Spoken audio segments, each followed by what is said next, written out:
Father, do not forgive them, for they know what they are doing.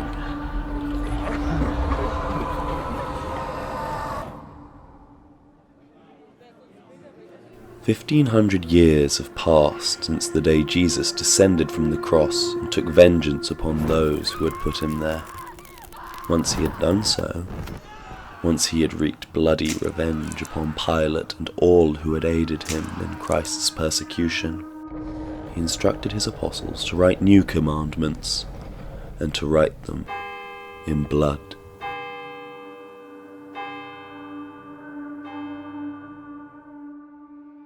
Christianity in the game is different from Christianity in the real world. And this difference concerns the idea of Jesus Christ. In the real world, Jesus was merciful. He died on the cross for the sins of humanity, for mankind. And in the game world, the situation is different. Jesus is merciless here. He came down from the cross and killed all his enemies. Jesus was also the head of the church, which is why the church in the game is so powerful. The cross is broken here, and you can see it everywhere in the game world. The prayers are also different. Everything is turned upside down. Mercy is a sin, revenge is a good deed. The church is rich and powerful, and uses religion to maintain the status. The church doesn't care about people. According to the idea of the religion, all people must be strong and take care of themselves. But they also must obey the religion. And the Inquisitor's job is to take care of this. They are the judges and the executioners. That is why they so fear. A city, like so many others within the Empire.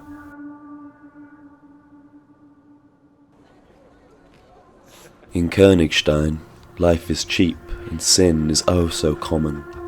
Almost all of its citizens are blinded by ignorance or apathy.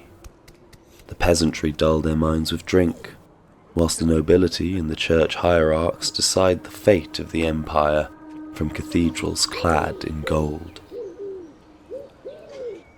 Few think of the virtues of God or Christ until an Inquisitor crosses their path.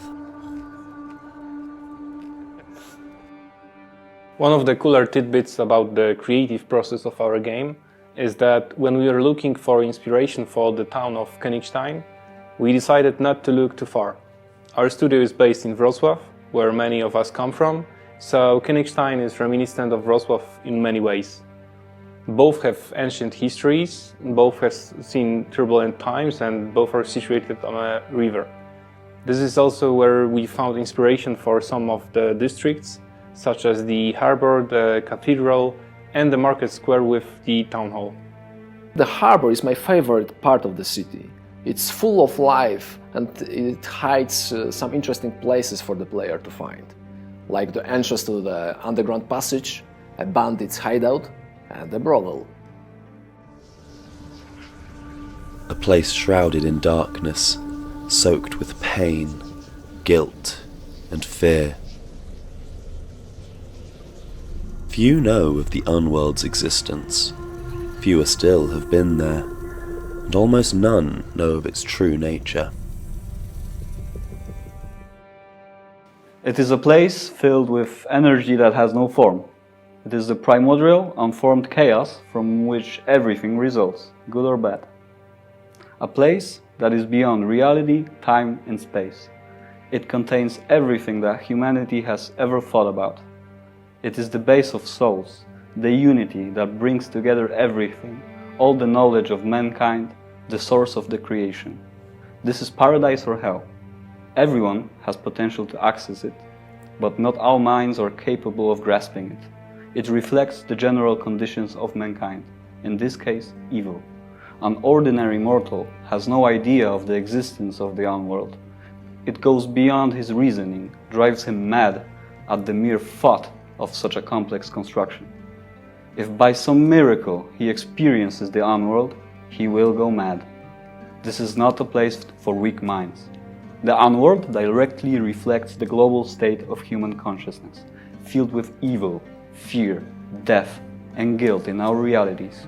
People actually do horrible, immoral things and then confess their sins in prayer with the hope of quick redemption. This type of behavior feeds the unworld with sins, negative energy. All emotions and thoughts are directly reflected in the unworld. If the world is bad, the unworld will reflect it.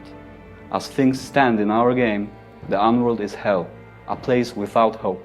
It is inhabited by beings that feed on the remnants of positive energy, the good intentions of people. They are the guardians of this place, protecting access to the unworld from minds unprepared for the power and danger of this place.